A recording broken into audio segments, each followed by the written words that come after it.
Leadermorphosis, the podcast exploring the emerging world of self-organizing teams and progressive organizations. Okay, so Jorge, thank you for coming on the podcast, first of all. I thought we could start by, you shared with me when we spoke before, you have quite a fun way of describing when you speak at events, how 10 Pines is a little bit different and why you're organized that way. So maybe you could share that with listeners to start with. Sure. Well, first of all, I want to thank you for having me here. I'm a really big fan of Leadermorphosis, so it's an honor to be here, and thank you for introducing me. So I like to start talking with a game when I talk about 10 Pines and how we see a business and the culture and the company. And the game is about the thumb fight, you know, the fight with your thumbs. Thumb wars. Yeah. And here is a really popular game when you are a kid. And the idea is that it's a game that I saw for the first time in a TED Talk here in a TEDx event. So it's an idea from Mariano Sigman. And the idea is that you fight with another person, and the target or the objective is to make as much as points you can in 1 minute. So this is the only rule, and you have to fight with the other one with your eyes closed, and you can't talk. So it's a really interesting game, and what it's happened, and you play both 2 times, right? So the first time what it's happened is that everyone starts to fighting with each other to make at least 1 point, and most of the time people do like 2 or 3 point most. So and when you do this the second time, what it's happened is that you remark again the target, the objective, and you remember then that they don't have to win to each other. They just have to make as much point as they can. So the people start to understand the game, and what is happened there is that they start collaborating each other, and they live to win the other, and they win 1 time, and they go and back, and then when that happens, when that click happens, the points start to raise, like, I don't know, 20 points or 30 points each one. So the idea here is that this has like 2 main insights or learning points.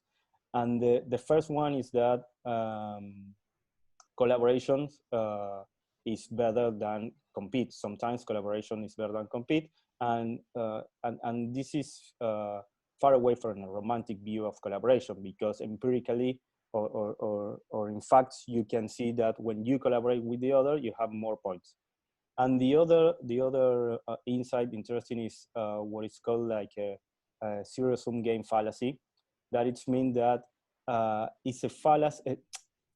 The idea of the fallacy is that when you are talking about zero-sum games, the best strategy is to compete, and this is a fact. And a zero-sum game is like a, I don't know, a basketball game, a chess game, a football game, and in those case of games, you have to compete.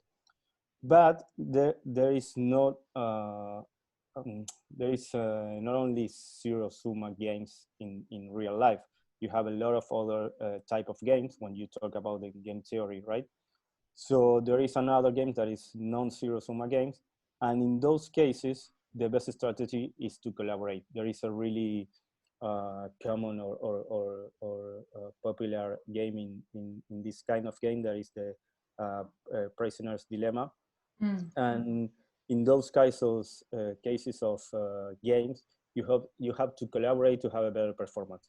So the idea, and so the fallacy is that most of the time when you don't know this kind of new situation in real life, what is happening is that you tend to compete because you think that is a zero-sum game. So the idea here is to try to understand or to figure it out which new situations in real life are zero-sum game and which one is not, in order to get a better performance. So, because if you are competing in a no zero-sum game, you are going to have a bad performance. So what's happened here is that this is a real interesting philosophy in economics, because it is interesting to think, is economy in the world is a zero-sum game or not, and if we have to compete or not, or collaborate, and if we collaborate, we are going to have a better performance or not. But the idea is that to think what's happening in a company, if a company is a zero-sum game or not, and if better to compete or collaborate. So our how do you say, premise, or our premise is that a company is a non-zero-sum game.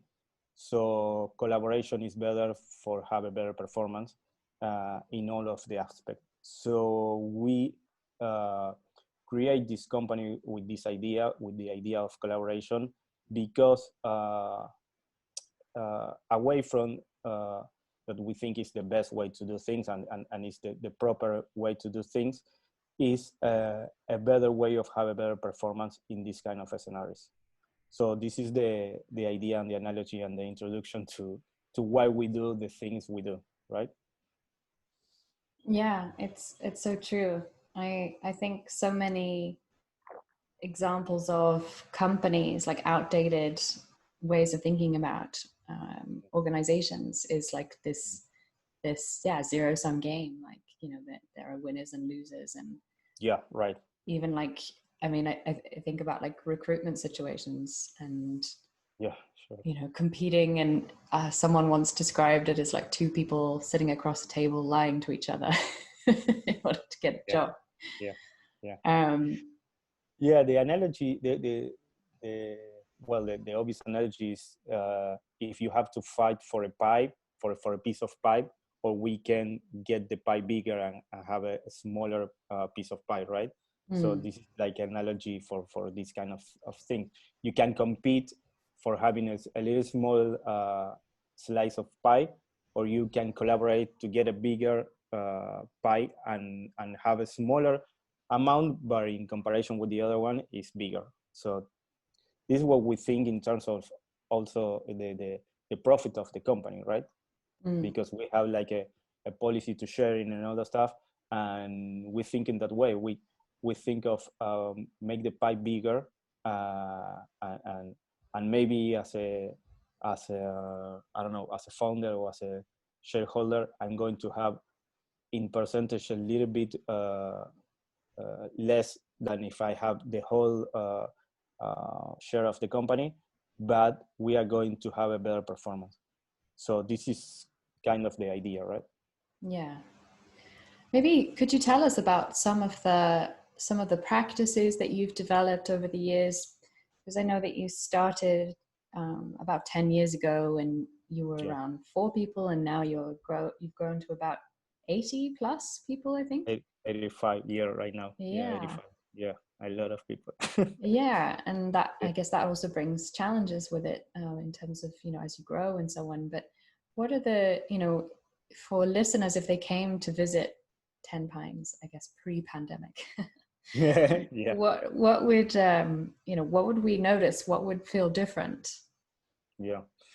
Well, in order to have an idea of how we work, we have like, or I feel proud of, I think three practices that summarize all the culture and how we see the management of the company. The first one is we make decisions in a collaborative way, and we use consents, like in sociocracy. The idea is that when you propose something, you look for objections, and an objection is someone that is strongly disagree with the idea, and what we try to do is to integrate that objection to the proposal. So the first one will be consent, and this is a powerful tool for us because what we try to do is that everyone is how do you say, not agree, but they don't disagree with the proposal, and this is important. And we also use sometimes like advice process, like in Laluc's book, and we also use Lumio for the minor decisions and the more operative decisions. And this is the first I think practice that is important for us. The second one will be, in order for you to make good decisions or to take good decisions, you need information. So we have an aggressive open book management when everyone knows all the numbers of the company, all the financial numbers of the company, in terms of income and how much money we pay, I don't know, for the office, and even how much we spend in the salaries. So everyone's know the salary of everyone. And this is interesting too, because when you first think about that, most of the time you think that this will be a mess and everyone is going to fight each other, but it's the opposite. It's quite the opposite. And we even have a case when we were proposing a person to have a raise in the salary. They rejected because when he will see how it's going to be in the scale of different salaries, he wasn't comfortable with that. So he preferred to postpone the decision to when he felt more comfortable with that. So it's an interesting side effect that you never expect to happen. But with the proper context, I think it's one of the magic of this kind of organization. And the last one, I think that is the practice that close this kind of circle, is the profit sharing, the bold profit sharing policy that we have. We share 50% of our earns in the year with everyone. We have like different criteria to share that profit. We have like a formula to distribute that, because we always try to do some kind of fair sharing and not an equalitarian sharing. So this is something that we try to have clear when you work in an horizontal way or in a flat structure. We don't want to treat everyone the same, because we understand that we are not the same, but we have to try to have like a fair policies and fair trade to everyone. So this is the idea behind that. So I think that the three I don't know, practices more important for us is going to be that three. And they are related to each other, and they support each other, and they are necessary for each other to work. Yeah, definitely. Yeah, that's interesting. Is there like a panel of people that have decided the criteria for the profit sharing, for example, and like a group that also make decisions about salaries? Is that how that works? Well, actually, it works like a kind of a sociocratic model. It's interesting that because when we start the company and several years later, we never heard about sociocracy, but we end up with a similar model of sociocracy. We have like a circles, we call it like work groups, and we have a work group or a circle for practically everything. And every time we have to share the profit of the year, we create a circle, and anyone that wants can join to the circle and discuss the formula and how we are going to distribute that. So yes, every single circle is like open for everyone to join, and if you are interested in that, you can join. The idea here, or the critical issue here, is to balance all of your time in different circles, because sometimes you are so excited to start working in different circles, and you end up in several circles and too much circles, and it's not it's too much work, and it's you are not working in anyone. Yeah. I guess like on that note, I'm curious as well. So you mentioned 3 kind of key practices that kind of make up your culture and the way that you're organized.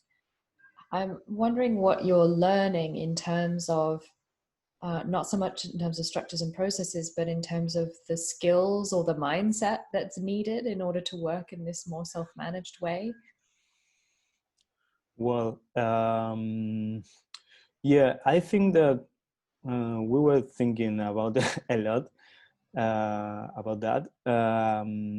I think that, well, one skill that you need in order to work here, well, one important thing to mention before is that not everyone can join or can work in that way, right? And this is something that we have to accept, and it's okay.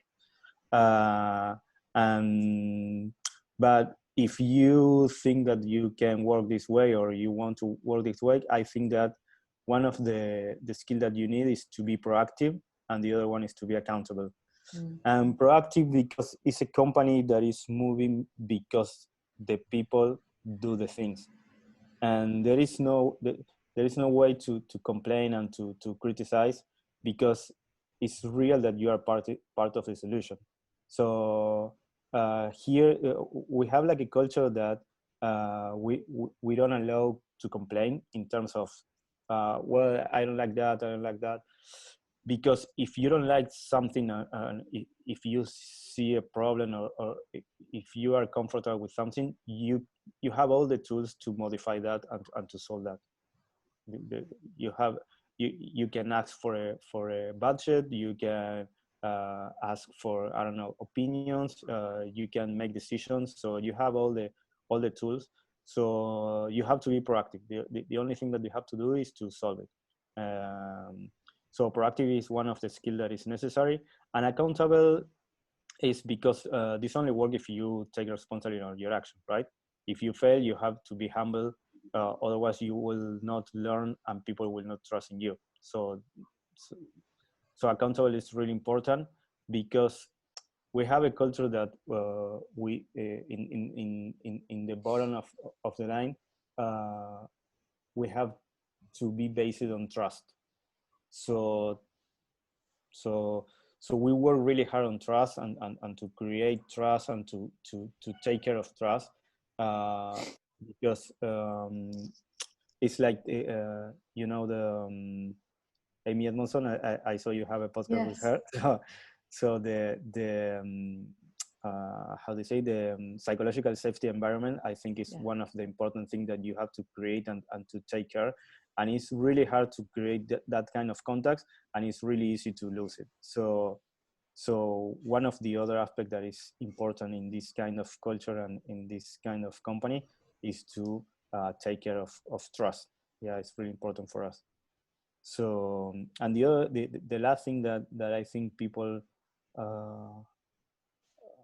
we look for people is to share some values, to share transparency, to share well, trust, and I don't know, excellent in the technical point of view, and all the set of value that we share, because you can work with another people that doesn't share your values.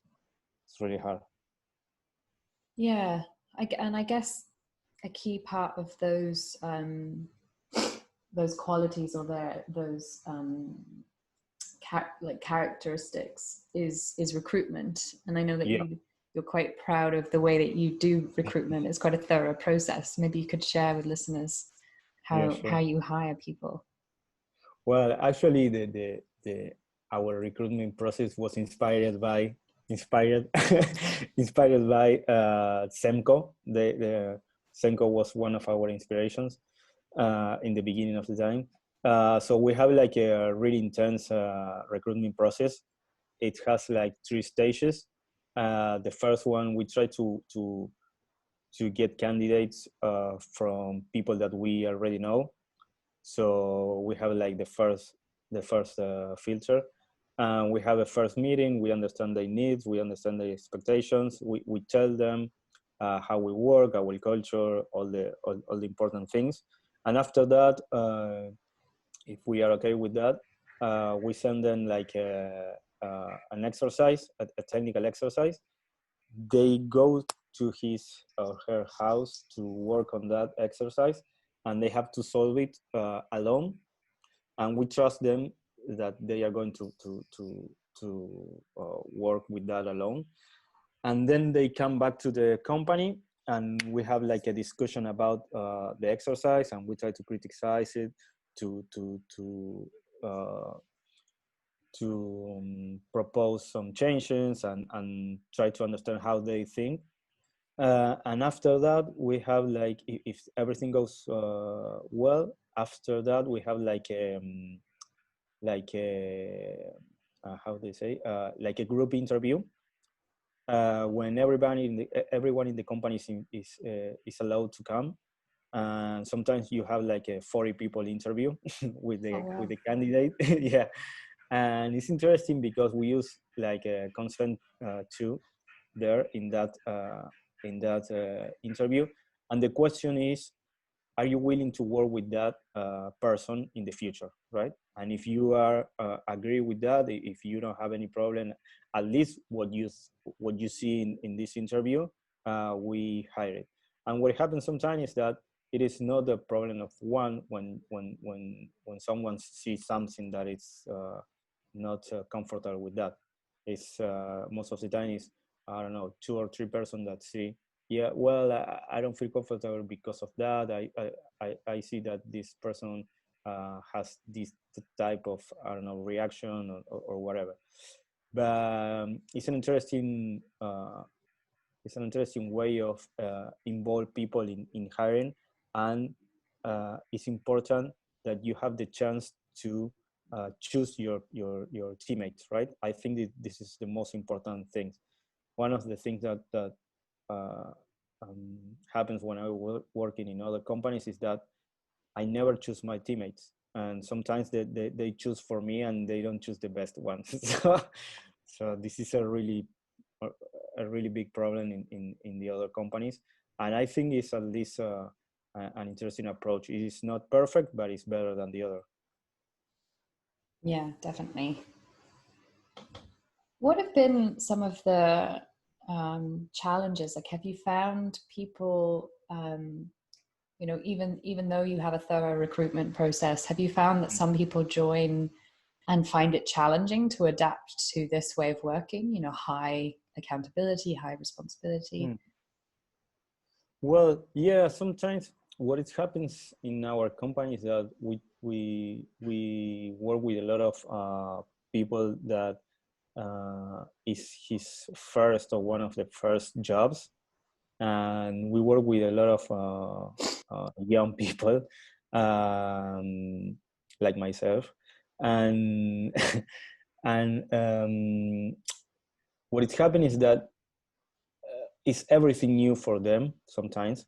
So it's interesting that they are like not how do you say, intoxicated, is that correct? Yeah. So it's like I have a friend that used this analogy that like you are like intoxicated or I don't remember the name, but sometimes when you start working a lot of time in a company that is I don't know, toxic, you get intoxicated. But and sometimes this process is rollbackable, and sometimes it is not. So if you are working like, I don't know, 2 or 3 years, it's rollbackable. You can roll back that effect on you. But if you are working like, I don't know, 10, 15, 20 years in that kind of company, it's going to be really hard because you are like infected, and it's really hard to get away with that kind of behavior. So we don't have this kind of people. Most of the time we have like people that is his first job and or is one of the first. So they are really fresh in terms of how they should behave or work in a company. And it's really easy in that kind of aspect for people to work. But we had some cases, and most of the time it takes like, I don't know, 6 months of a year to start understanding the culture, that they don't have a boss, that they have to be proactive, and they don't have to look for validation for the I don't know, yeah, the boss. But at the end, I think they understand the idea and the culture, and it's interesting how people can change his behavior when you change the context, right? And this is one of the best idea that we can see here. Sometimes people tend to behave that way because of the content, and not because they are that way. So if you change the context, they are going to behave in a different way, and it's really powerful, that. Yeah, I've heard that before, that if you get people who haven't had experience of a traditional, they haven't been corrupted by a traditional top-down organization, it's in some ways it's easier for them to integrate, and they don't have so much to unlearn. Yeah, right. Yeah. Right now we are working with companies to help them to work in a similar way like us. So we are working on that right now, and trying to see what happened, and to validate if they can change, or how much they can change and how much they don't. So it's a really interesting experiment for me to see how this goes. So I will tell you in the future. Yeah, right. So you're trying to kind of teach this way of working that you've developed to other companies. Yeah. What's happened is that there is a lot of people interested in our way, and we were creating a community here in South America and in Argentina, and some companies start to, hey, I want to do that, I want to do the same as you, or I'm interested in that. So we were thinking that maybe we should start to doing some kind of work, or some kind of how do you say, yeah, some kind of new work to help others have a healthy environment, and a healthy work, and a healthy job. And in order to that, I think that this is aligned to our purpose too.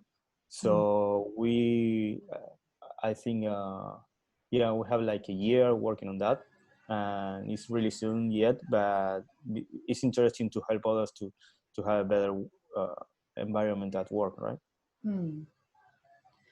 I'm curious to know, like, what have you as a co-founder learned in terms of, like, yeah, being a leader in a company with no bosses? What have you found challenging? What have you found surprising? Well, yeah, it's an interesting question. Um, well, what I think is that I I I I can't imagine working in a company, or leading a company, or leading a team uh, in another way. That's what is happening right now. I really believe in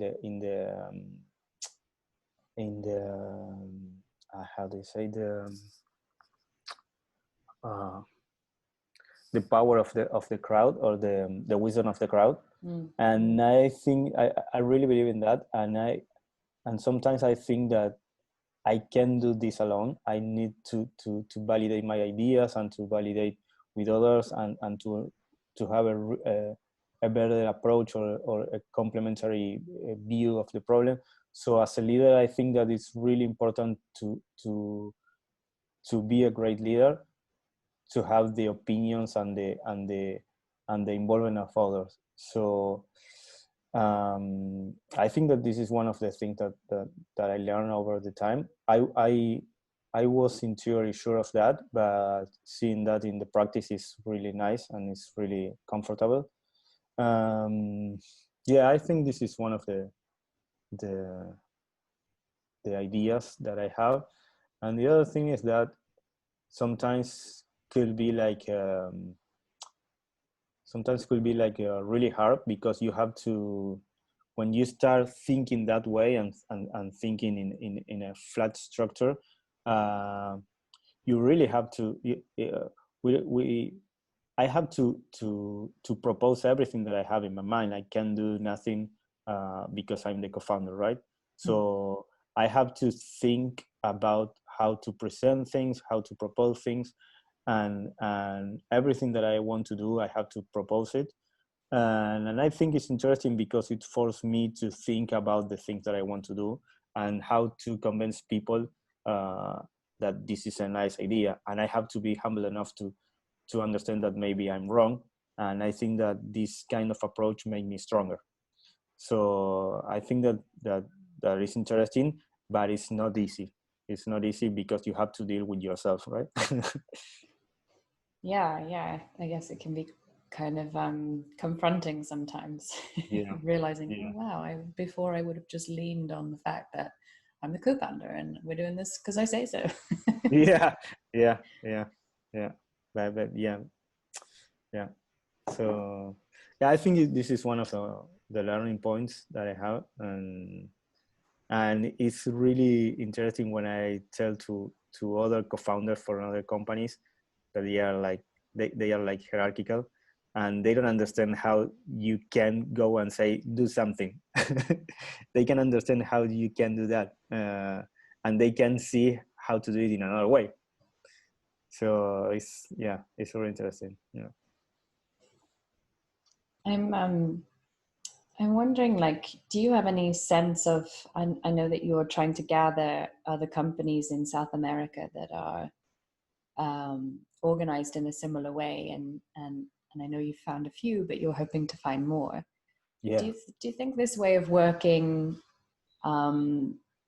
is comes naturally or easily in terms of, like, you know, the culture in Argentina, for example, or? Well, I think that it's going to be the way of work in the future. So I think it's going to be natural in the future, in the near future, or right now in some industry and some companies. And definitely, I think it's going to be more natural than today. Yeah, because it's more aligned with the way of new generations are going to see life, to see how to move in the world. So I think it's going to be it's going to be the natural way of working. Yeah. And in terms of Argentina and South America, yeah, we are trying to create a community here. We have I don't know if a lot of company, but a lot of interesting people, or people that is interested in this kind of companies.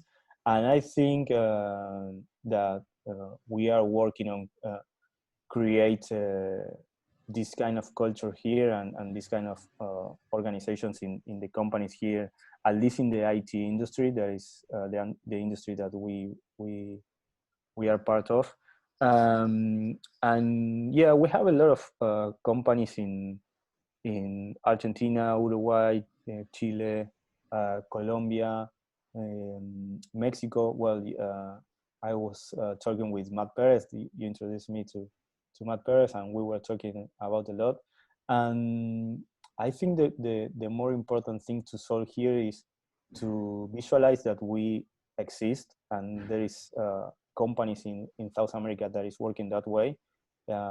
Because we have a lot of bibliography and books and articles that come from the US and Europe, and sometimes you tend to think that this is only happening in the US, or this only happening in Europe, and we have a lot of examples here in South America, and we need for the companies, for other companies, and for people to know that they exist in order to inspire them. So this is one of the drivers for the community. And the second one is to generate content or create content, because what happens when we create the company was that we didn't get, or we didn't found books or another ways to manage a company, but the traditional way. So it's really, sometimes you see or you can feel that this is not the proper way to do that.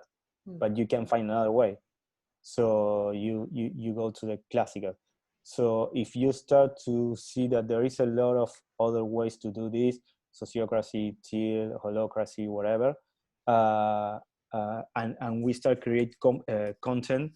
Right now we have a lot of books, but if you go to school or to university, it's really hard that you see this kind of content, right? So I think that we have to push more on that, and we are doing this in Argentina and in South America. So I hope it's going well.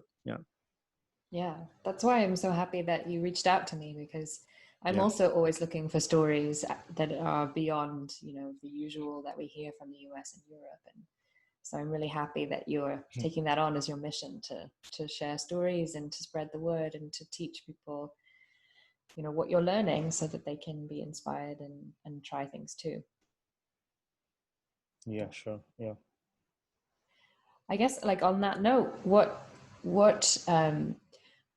kinds of things are you sharing with these people who come to you interested in experimenting with this way of working? Like, what to you are like the essential pieces? Like, if you are not prepared to this, then don't bother. You mean like what do I think is necessary to work this way, or? Yeah, like, what are the, like, for example, you said that a lot of co-founders you speak to are kind of shocked by the idea of, like, well, what do you mean you can't just tell them what to do? So, if someone comes to you and says, I'm interested in this way of working, and you say, okay, then you need to do this thing, and they say, oh, I don't know if I want to do that, and then you think, this is not going to work.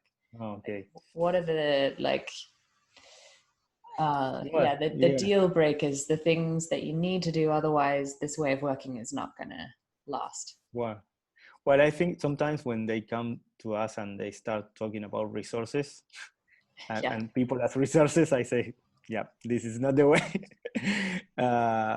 But I think that the most important thing is that you have to trust in people, and you have to trust in your co-workers or employees.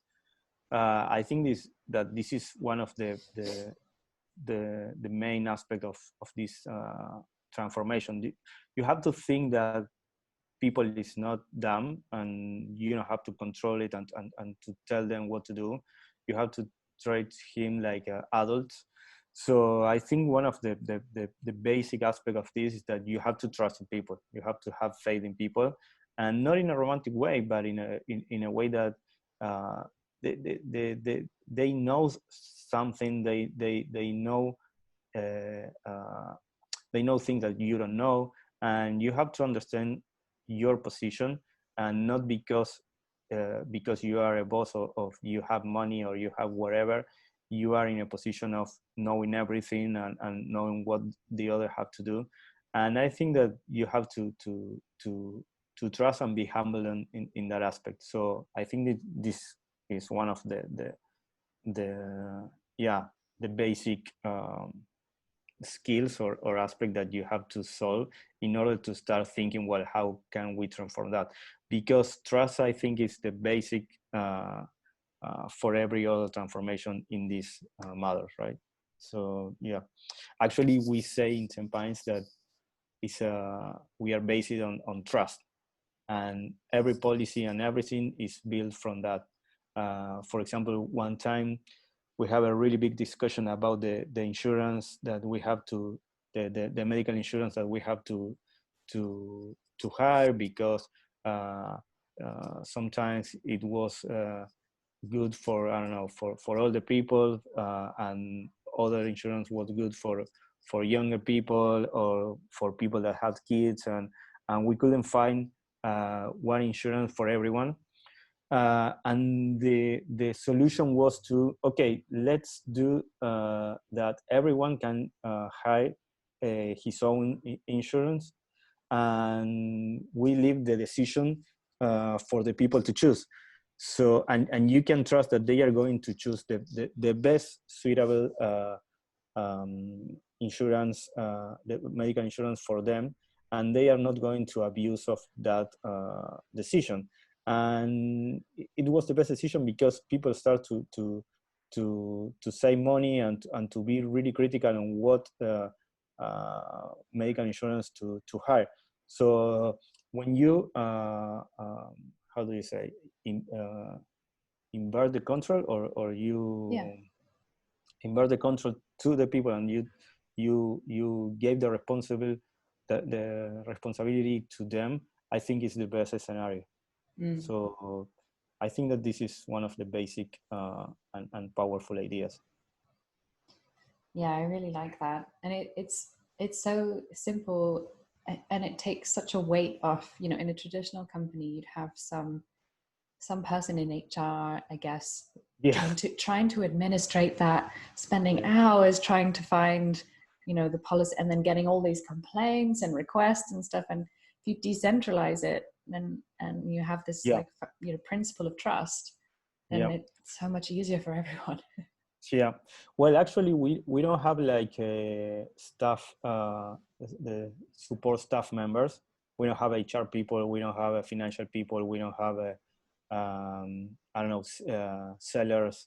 We don't have all of that. We do that by ourselves, and I think it's one of the great decisions that we made in the beginning. Because everyone understands and everyone has the responsibility to take care of the human resources, and I think if you are going to work in a company, you have to take care of that. You can make decisions not thinking in several aspects of the decision. So I think it's healthy to not have this kind of support roles.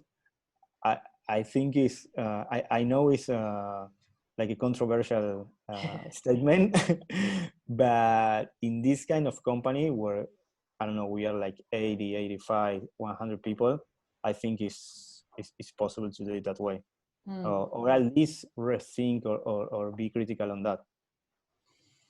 Yeah, I like the idea of distributing those responsibilities. I remember now also that you that it's also possible for people, in addition to their kind of day job, you know, their normal role, that people can also choose to be coaches and coach other colleagues. How does that work? Well, since we are like pines, because of 10 pines, everyone is a pine. We have like a gardener. We call it a gardener, and it's a person that is like a coach for you, a person that helps you to get feedback from your teammates, help you with see your future and how to evolve in the company, and help you in terms of how to see the culture and how to understand the culture, what can you do or what you should do. And it's like a personal coach. And as soon as you get in the company, you choose your gardener, and it's going to help you in different aspects of the company. It's like a really big or main a really important aspect in terms of the salaries, because when we don't have like a policy that your boss has to choose you for a raise in the salary, because we don't have bosses. But instead of that, we invert the control again, and you have to propose if you are ready for a raise salary.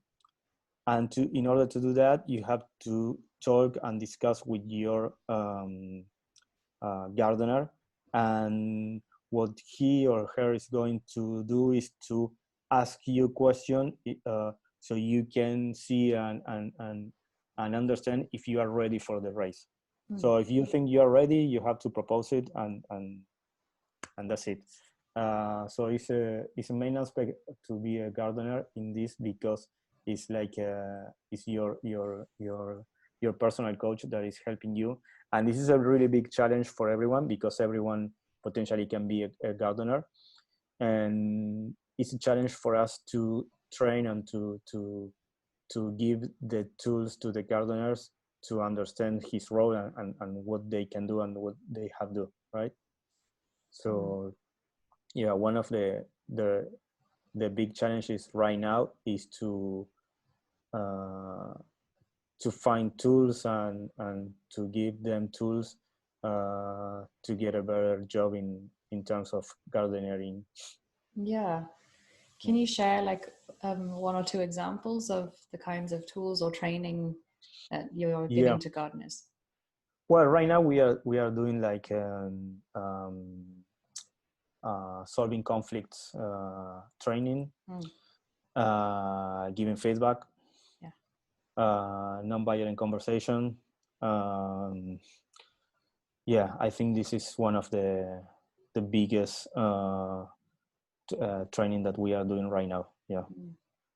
Yeah, we are also working in a lot of in the onboarding process, so they can understand what to expect from a gardener.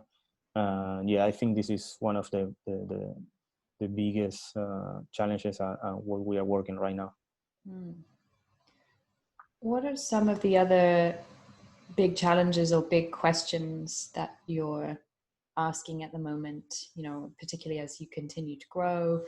What are some things where you're thinking, okay, that's something we need to develop or explore?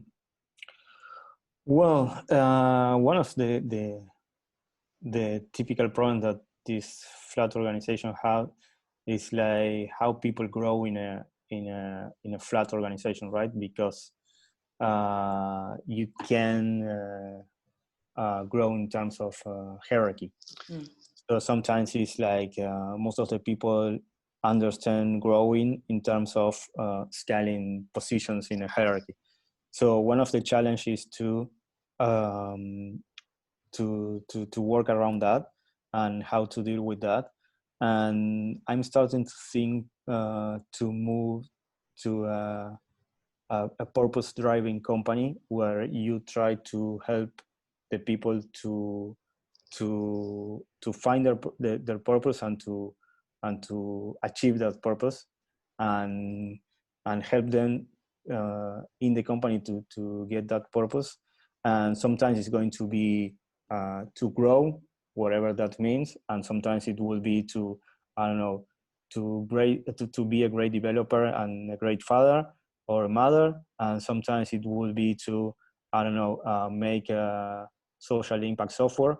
But I think what we have to understand is that not everybody wants to grow in terms of hierarchically, and it's okay, and we have to find a way to make them happy at work, right? So maybe happy is like it sounds like too hippie, I don't know, but yeah, I think that instead of talking about happiness, I like to talk about purpose and to find their purpose and to achieve that purpose.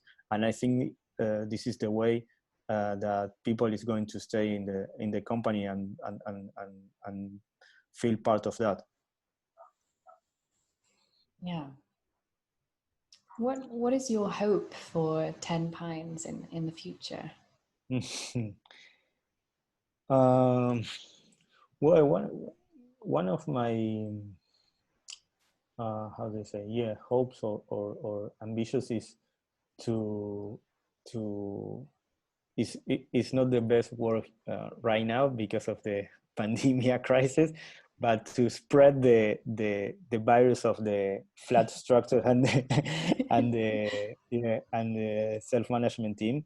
I think we are doing this with a lot of company. We have a lot of company that is creating right now, and they say, I want to work that way. So I think that this is really nice to inspire others to do the same. Sometimes we think that it is not necessary for us to grow, but to have a lot of companies that copy our model. And I prefer that instead of growing.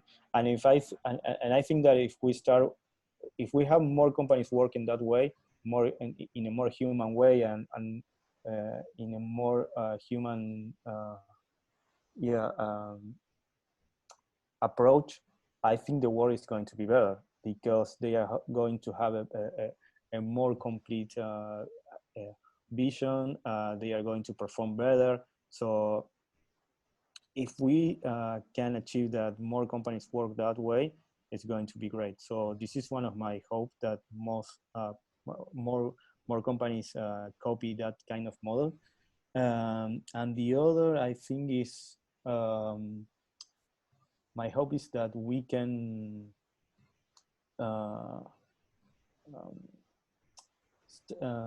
find ways for people in the company to multiply this model, and if they want to create another company and to make a spin-off or that way, they can do it. This is one of the ideas that we are working to and try to figure it out. We don't know how to do it, but we are trying to figure it out, because we want to go to an organic way of growing instead of getting bigger and bigger and bigger with people, but to try to do like ecosystem or like, you know, the network kind of that. I think this is interesting way of growing or expanding. Yeah. So I think this is one of my hopes. I don't know. Inspiring. I really like that vision. Yeah. So in starting to wrap up our conversation, I guess I'm thinking about, you know, it's a strange time. We're in the midst of this pandemic. I'm wondering if perhaps you could share some final thoughts with listeners that might offer some ray of hope in terms of, you know, how this way of working has served you and your colleagues in this time of crisis, or what people can take with them. Yeah, well, I was thinking about that. Well, one thing is, I think that this kind of crisis is forcing us to collaborate, and I think that this is an interesting idea, because right now you depend on others. You really depend on others to stay healthy and to stay safe. And this is interesting because you have to trust that the other one don't go away, and they keep at home, and you have to collaborate with others or with older people to make groceries, and or you have to share your new discoveries on the vaccine, and I think that this is a really good example of how collaboration works better than competing, because in order to make the world going back to normality, we need everyone to collaborate. And if we don't go that way, it is really hard to go away with this virus. So I think one of the learning points here is that collaboration really is a game where you perform better. And the other thing is, sometimes when we talk about these kind of ideas and this kind of crazy policies and all the stuff, people tend to think that this is overwhelming, or to think this is really impossible for me, or my job is we can't do that, it's impossible. And the message here is that you have to start with little things, with small things, with a small experiment, learn, try again, and so on. And I think this is the magic of evolving, right? You have to at least try to something small enough, and then continue. And I really like a quote from an Uruguayan writer that is Eduardo Galeano, that it says that many small people in small places doing small things can change the world. And I think that this is the idea, doing small changes. If we all do small changes, we are going to change the world. And this is the thought that I want to share, that you don't have to do big things. If you do small things, you are going to change the world. So that's it.